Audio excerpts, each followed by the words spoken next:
There's a place in Colorado that goes by the name of the Stanley Hotel. It was built by Freeland Oscar Stanley, one of the co-inventors of the Stanley steamer, a very popular car back in the early 1900s. He built this ginormous hotel with 400 rooms, but it only had 80 guests its very first night. And when he realized why, he tried to turn it into a hospital and then a sanatorium for tuberculosis patients. But you can imagine how that went. Yep, people died there from tuberculosis. So he just gave up on the project and closed it down. For decades, it sat abandoned until a new family came in, fixed it up, and turned it into a historical hotel, which has been very successful over the years. But there's one thing that it's also become known for, and that is being one of the most haunted hotels in America. So here's the story of the Stanley Hotel. If you like stories like this, be sure to check out more content. And if you want to support, be sure to hit that subscribe button. In the 1800s, two men by the names of F.O. Stanley and his brother Frances were tinkering around in their garage and invented an amazing new type of engine. It was a steam engine, but it was much more efficient than anything that came before it. The brothers patented the design and started producing cars that ran off of it,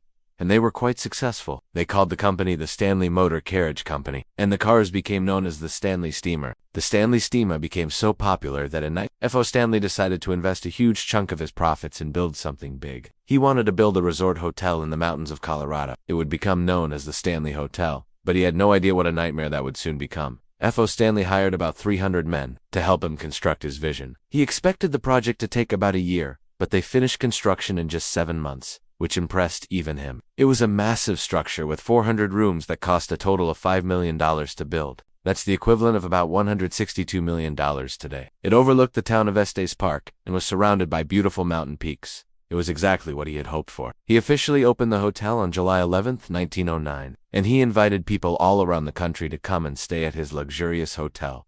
But the grand opening was a total bust. Sure, he had some high hopes, but he definitely did not expect to only have 80 guests show up the very first night. As you may have guessed, it was because the hotel was out in the middle of nowhere. There was nothing around it except trees and mountains. Even though it was beautifully constructed, people didn't want to spend their money to stay there. F.O. was pretty discouraged, but he was determined to make it work. He offered free trips to the hotel to anyone who purchased a Stanley steamer. He advertised with posters all across the country. He even held special events. Nothing seemed to work. People just weren't interested. But after about a year, he had an idea. What if he didn't try to make it a hotel? What if he made it a hospital instead? So, that's exactly what he did. He spent more money fixing up different rooms to serve as operating rooms and patient rooms. He even brought in doctors to staff the hospital. But things quickly went downhill. You see, operating a hospital is a lot harder than F.O. Stanley thought it was going to be. He had never done it before, nor had he ever really worked in the medical field at all. Things quickly fell apart. But that wasn't the worst part. The worst part was that several patients ended up dying while they were staying there. Now, keep in mind, this is already a bad situation. Having patients die is never good, especially if you're running the place. But there was also another problem. Turns out the town didn't want a hospital there either. They complained to F.O. that having a bunch of sick people brought into the area would cause other people to get sick. F.O. was in too deep though.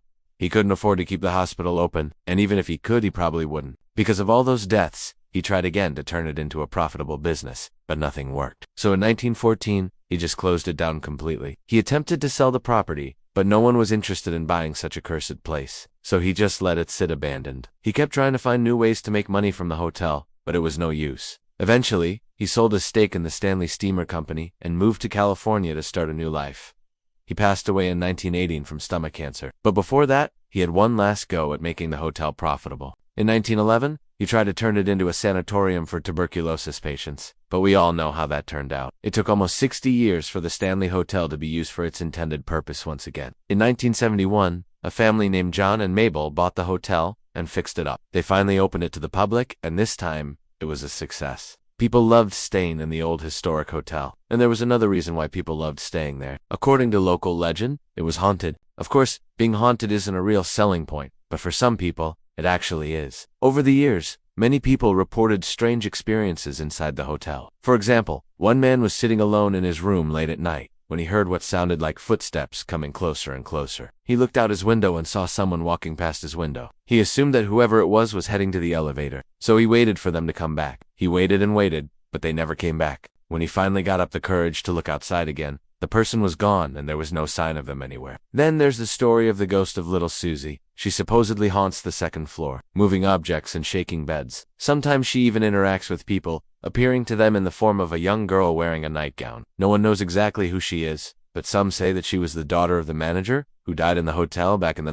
there are other ghosts as well. Room 217 is supposedly haunted by a woman who likes to shake the bed and turn the television on and off. Down the hall, in room 201, people have seen the ghost of a man sitting in a rocking chair. Some believe it to be the ghost of F.O. Stanley himself. But perhaps the scariest story comes from the basement. Many people have reported hearing the screams of people being tortured down there. Others have said that they've heard whispers and voices coming from the basement. To this day, no one knows what goes on down there, or who might be haunting the basement. All of these stories bring in customers, which is why the owners don't bother chasing the ghosts out. In fact, they've embraced them. Every year they hold a ghost tour where people can learn all about the supposed paranormal activity. Now, you may be wondering what the real story behind the Stanley Hotel is. What really happened there? Well, as with most stories, the truth is much more boring than the fiction. In reality, there were only a few deaths that occurred at the hotel. Yes, people died there from tuberculosis, but it was never the bustling hospital that some people have claimed it to be. As for the ghosts, well, people like to see what they want to see. Hearing footsteps when you're staying in a 100-year-old hotel doesn't necessarily mean that there's a ghost outside your window.